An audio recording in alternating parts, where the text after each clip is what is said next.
Halo Dedek, kalian sudah tahu 8 perguruan tinggi yang punya jurusan kedokteran terketat atau tersulit ditembus? Kalau belum tahu, simak video ini dari awal sampai akhir. Halo Dedek, Assalamualaikum warahmatullahi wabarakatuh dan salam jumpa kembali lagi di channel Diari Kamus yang tentunya inspiratif, akuratif, dan edukatif. Halo Dedek kelas 12 SMA, SMK di seluruh Indonesia, bagaimana kabarnya hari ini? Semoga selalu diberi kesehatan, dimudahkan rezekinya, dan tentunya tetap semangat meraih kampus impian kalian di tahun 2023 besok. Amin amin ya robbal alamin. Baik, pada kesempatan kali ini Diari Kamus akan membahas 8 jurusan kedokteran tersulit ditembus di Indonesia.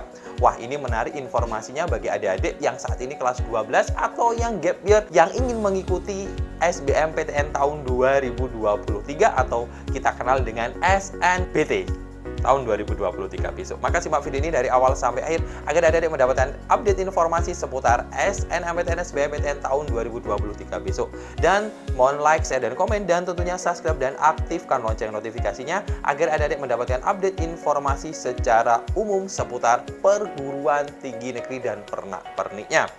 Baik, langsung saja saya informasikan dan saya teruskan informasi seputar 8 PTN yang punya jurusan kedokteran tersusah ditembus. Nah, setidaknya saya akan mengambil indikator di tahun 2022 kemarin yang masih menggunakan format SNMPTN yang dinamakan seleksi menggunakan nilai rapot, yang kedua di SBMPTN tahun 2022 kemarin. Yang kita tahu bahwa memang penyebutannya agak susah ya adik-adik, bahwa di tahun depan untuk seleksi menggunakan tes dinamakan SNBT, kemudian kalau yang menggunakan seleksi rapot dan prestasi akademik maupun non-akademik dinamakan SNBP. Jadi itu yang perubahannya saja, namanya saja dan formanya hampir sama semua.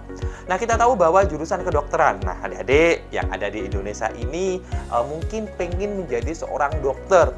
Memang kita tahu bahwa untuk masuk di jurusan kedokteran di samping susah masuknya, yang kedua adalah biayanya relatif lebih mahal adik-adik, apalagi di perguruan tinggi swasta.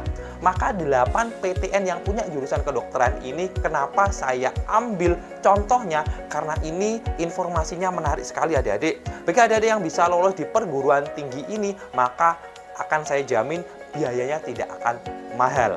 Karena memang pemerintah sudah mengucurkan dana di seleksi prestasi maupun di seleksi menggunakan tes yang kita kenal dengan SNMBP maupun di SNBT ya adik-adik. Nah, di situ nanti adik-adik hanya membayar biaya UKT. Namun karena peluangnya juga susah, kemudian masuknya juga susah, dan juga kuotanya ketat sekali, maka adik-adik dituntut untuk ekstra. Kalau misalnya kalian untuk di jalur tes ya harus belajar dengan sungguh-sungguh. Kalau misalnya menggunakan jalur rapot, pastinya adik-adik harus mempersiapkan nilai rapot di semester 1, semester 2 maupun sampai semester 5 dengan maksimal. Jika kalau misalnya tidak punya prestasi yang mumpuni, ya maka kemungkinan untuk gagal di PTN-PTN yang punya jurusan kedokteran yang susah ditembus ini akan jauh lebih susah masuknya. Oke, langsung saja saya sebutkan dari urutan paling bawah adik-adik. Baik, untuk jurusan kedokteran di nomor 8 yang susah ditembus adalah yang pertama adalah di Universitas 11 Maret yang ada di Solo adik-adik. Yang kita tahu bahwa di tahun berdirinya di tahun 1976, kemudian untuk ranking dunia menempati peringkat 1201. Nah, kemudian untuk daya tampung dan jumlah peminatnya di SNMPTN dan SBMPTN tahun 2022 kemarin. Untuk di SNMPTN, daya tampungnya 45, kemudian jumlah peminatnya 1694. Kemudian selanjutnya di SBMPTN daya tampungnya 77, maka di SBMPTN peminatnya 2980.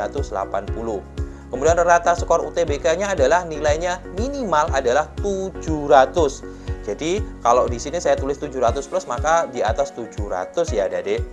Next, selanjutnya di nomor 7 ada Universitas Hasanuddin Makassar.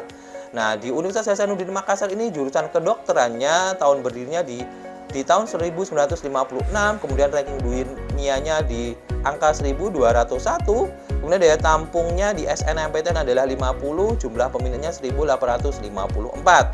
Kemudian di SBMPTN daya tampungnya 100, nilainya jumlah peminatnya di SBMPTN 3.374 dan rata nilai skor UTBK-nya 700 lebih.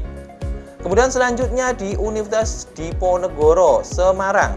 Tahun berdirinya di tahun 1961, kemudian menempati ranking dunia 1200, kemudian daya tampungnya di SNMPTN 47, kemudian peminatnya adalah 1464. Kemudian di SBMPTN daya tampungnya 66, jumlah peminatnya di angka 2583 dan rata skor UTBK-nya 700 lebih. Selanjutnya di nomor 5 kita akan menuju di Jawa Timur, tepatnya di Universitas Brawijaya Malang atau kita kenal dengan UB. Nah, jurusan kedokterannya di tahun berdirinya 1963 menempati ranking dunia di angka 800, kemudian di daya tampung SNMPTN 54, kemudian jumlah peminatnya 1779. Kemudian selanjutnya di SBMPTN daya tampungnya 83, jumlah peminatnya 3.525. Dan selanjutnya rata nilai UTBK-nya adalah 700 lebih. Kemudian selanjutnya kita ke nomor 4 di Universitas Padjadjaran Bandung. Tahun berdirinya di angka 1957 dan ranking dunianya di angka 601. Menarik sekali ya. Ini peringkatnya juga lumayan bagus untuk PTN yang ada di Indonesia. Kemudian daya tampungnya di SNMPTN 52, kemudian jumlah peminatnya di angka 1999. Kemudian di SBMPTN daya tampungnya 78, kemudian jumlah peminatnya di SBMPTN adalah 3088 dan rata skor UTBK-nya di angka 707,94.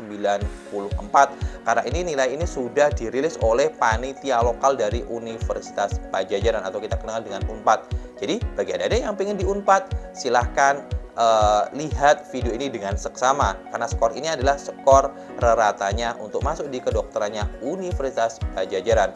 Lanjut kita ke top 3-nya. Universitas dengan jurusan tersulit jurusan kedokterannya adalah di Universitas Airlangga atau kita kenal dengan UNAIR Surabaya, dan tahun berdirinya di angka 1954, ranking dunianya di 401, kemudian daya tampung di SNMPTN 54 dan jumlah peminatnya 1158. Kemudian selanjutnya di SBMPTN daya tampungnya 75, kemudian di SBMPTN jumlah peminatnya di angka 2241 dan rata skor UTBK-nya di angka 726,94. Dan lanjut di nomor 2 ada di Universitas Gadjah Mada Yogyakarta atau kita kenal dengan UGM. Nah, di jurusan kedokteran UGM tahun berdirinya di angka 1982, ranking dunianya di angka 231 adik-adik. Kemudian daya tampungnya di SNMPTN 53, jumlah peminatnya di angka 1588. Kemudian selanjutnya di SBMPTN daya tampungnya 52, kemudian jumlah peminatnya di SBMPTN 3666 dan rata skor UTBK-nya di angka 725,21.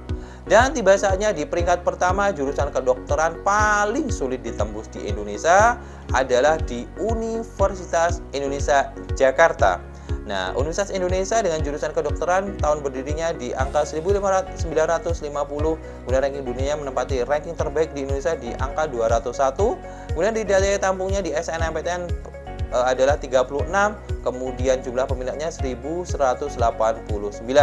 Kemudian di SBMPTN daya tampungnya 54, kemudian yang berminat masuk di jurusan kedokteran UI adalah 2750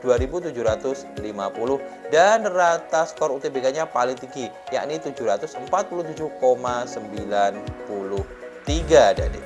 Nah, baik, itu adalah 8 jurusan kedokteran yang susah ditembus atau sulit ditembus di tahun 2022 kemarin dengan menggunakan seleksi SNMPTN maupun SBMPTN. Bagi adik-adik yang pengen di kedokteran di 8 PTN yang dan jurusan kedokteran yang saya sebutkan ini, ayo siap-siap belajar, sekuat tenaga, dan mudah-mudahan kalian dimudahkan di segala aktivitas belajarnya dan bisa meraih kampus impian kalian di tahun 2023 besok. Amin amin ya rabbal alamin. Dari saya, wassalamualaikum warahmatullahi wabarakatuh dan salam jumpa.